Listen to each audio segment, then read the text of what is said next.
The kiss hit like a car crash. Loud, reckless, and irreversible, Lina didn't expect his lips. She didn't expect the heat, and she definitely didn't expect the flash of a camera from across the rooftop bar.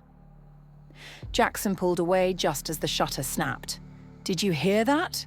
he asked, breathless, his hands still tangled in her hair. "No," she lied, heart hammering in her chest. "Keep going."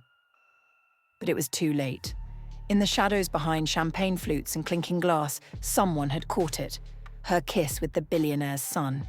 And someone would make sure the world saw it. 12 hours earlier, she hadn't even wanted to go to the party. Monaco wasn't her scene. She hated everything about its porcelain smiles and glittering lies. But it was the only way to get close to Dominic Moreau, the man she believed had buried more secrets under charitable headlines than the world would ever dig up. The mission was simple: pretend to be Elise King, publicist for a luxury fashion line, flirt just enough to be invisible, and stay far, far away from the spotlight. Instead, she walked straight into it. Jaxon Moreau was not on her agenda. He was a complication wrapped in charm, reckless grins, and unbuttoned shirts that smelled like sea salt and sin.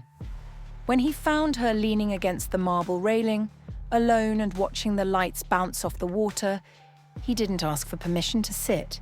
He just did, like it was his right. "Don't I know you?" he said, his voice carrying just enough arrogance to make her blood warm. "You'd remember if you did," Lina replied, fingers curled around her glass. "You're American," he noted, eyes narrowing slightly, "and not part of the usual crowd. I could say the same about you. Aren't you supposed to be in Ibiza pretending to save the oceans with someone else's money?" His laughter came easy. Touché. He should have walked away. She should have turned cold.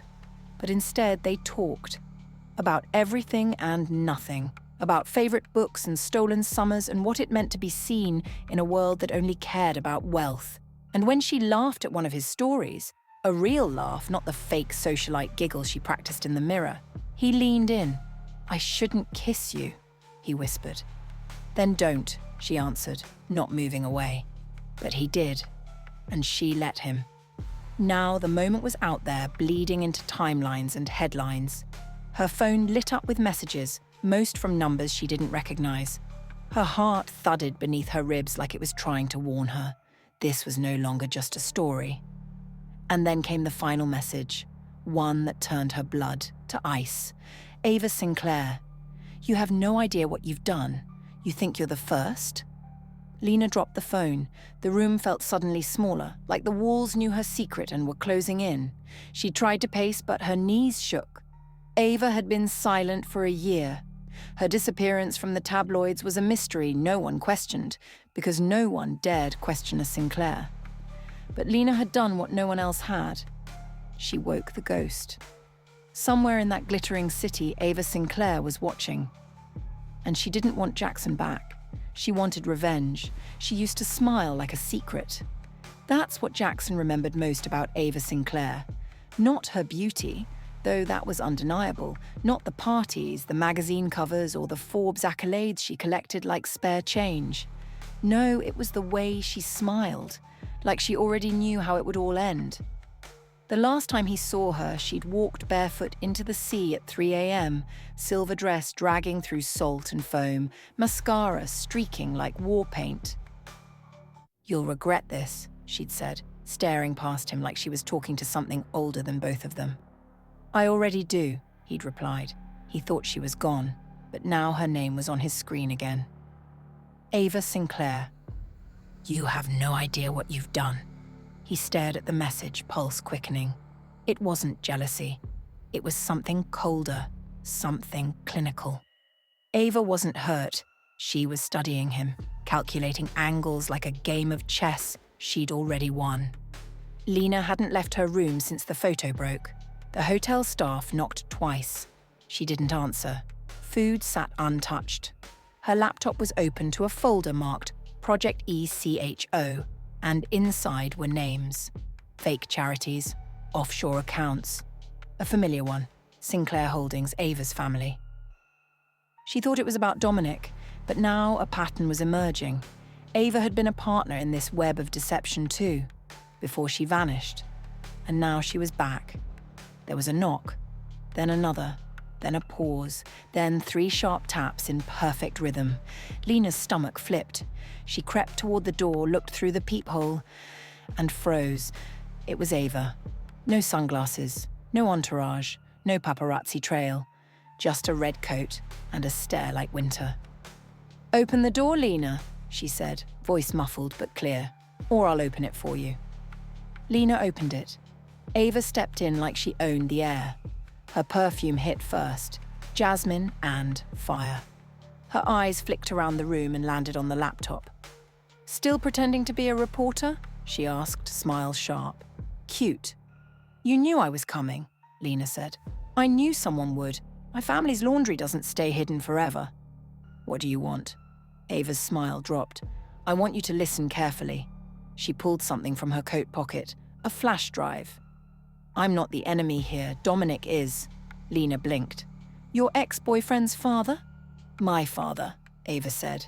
Silence, deafening. Lina's throat went dry. "What?" Ava tossed the drive onto the bed. "That's what he paid me to hide, why I was always around Jaxon, why I disappeared, but now he's rewriting the will." "So you're trying to stop him?" Lina asked. "No," Ava said. "I'm trying to burn it all down." Lina shook her head. "And what do you need me for?" Ava turned, walking toward the window and pulling back the curtain. Outside, across the marina, Dominic's private yacht was being loaded. "Because you already set the first fire," she whispered. "And the next step? Jaxon can't survive it." Jaxon slammed the yacht cabin door behind him. The crew had scattered when they saw his face, jaw clenched, eyes storm dark. He didn't even know why he was angry. The kiss, the photo, or the text from Ava, the girl who vanished a year ago and now suddenly rose from the dead like a phoenix with a grudge. He opened the drawer in the captain's quarters and grabbed the old leather-bound folder his father kept locked up. No one was supposed to see it, which is exactly why Jaxon knew it mattered. Inside, he found 3 things. A legal contract with Sinclair Holdings signed in 2004, 10 years before Ava ever met him. A birth certificate. Ava Sinclair, mother listed as unknown. Father, Dominic Moreau. And the last page of an unreleased will. His name had been scratched out, replaced with Ava's. His throat tightened, his pulse turned erratic. This wasn't just betrayal, this was annihilation. He was never the heir, he was the decoy.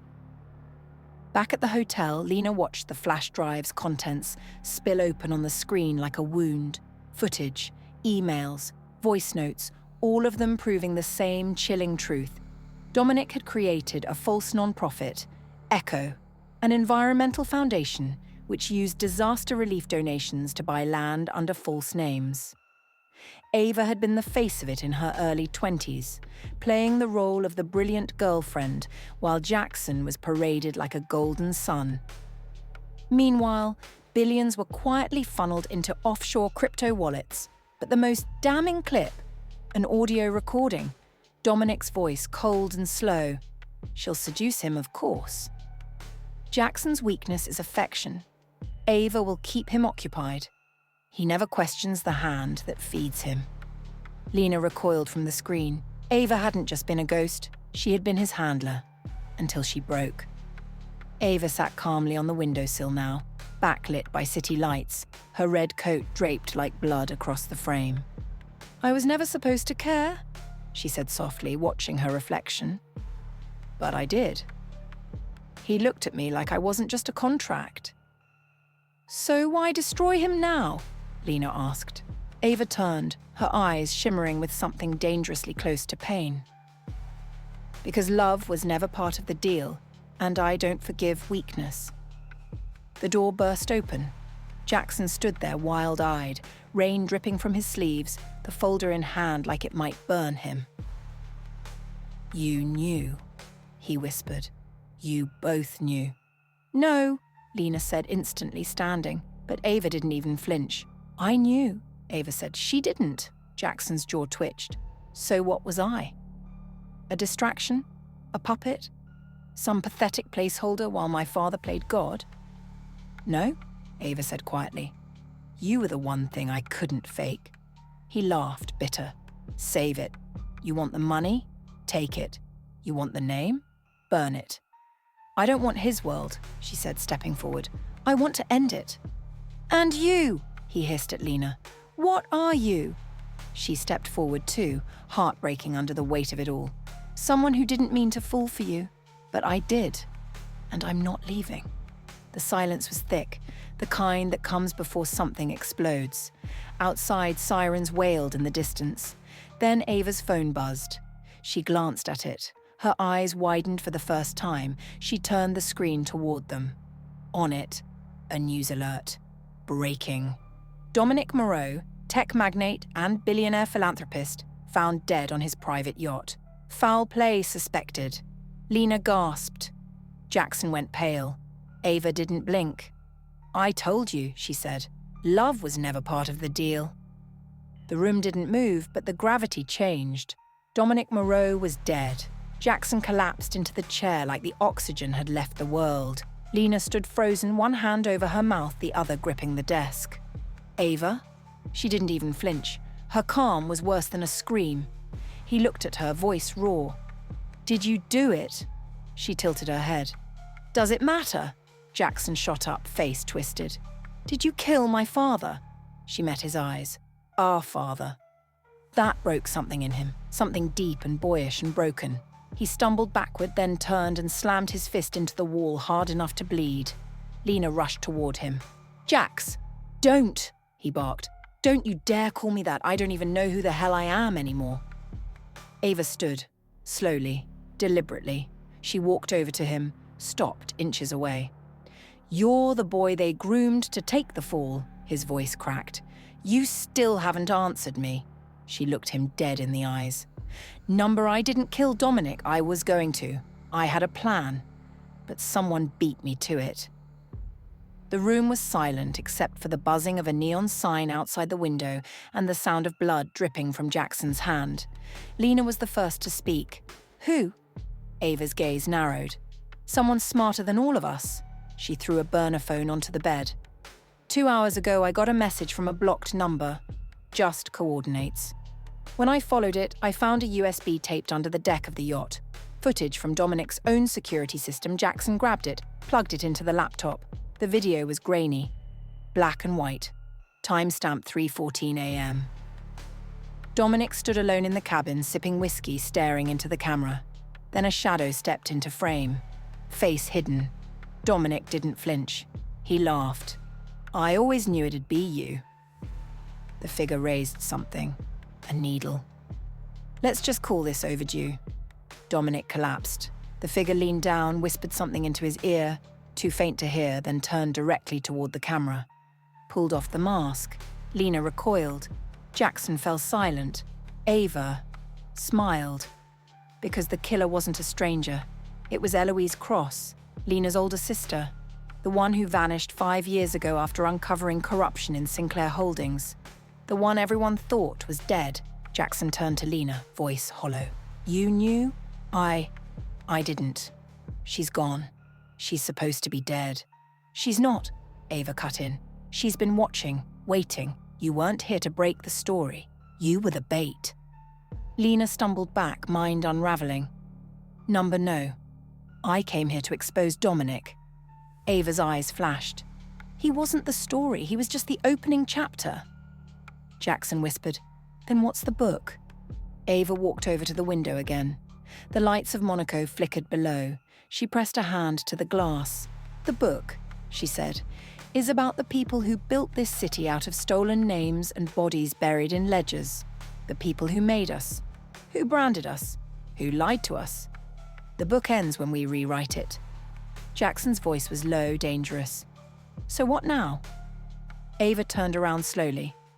We hunt down everyone who signed that contract, one by one. Lina finally spoke. And when we find them, Ava's voice was cold, we give them what Dominic got, but louder,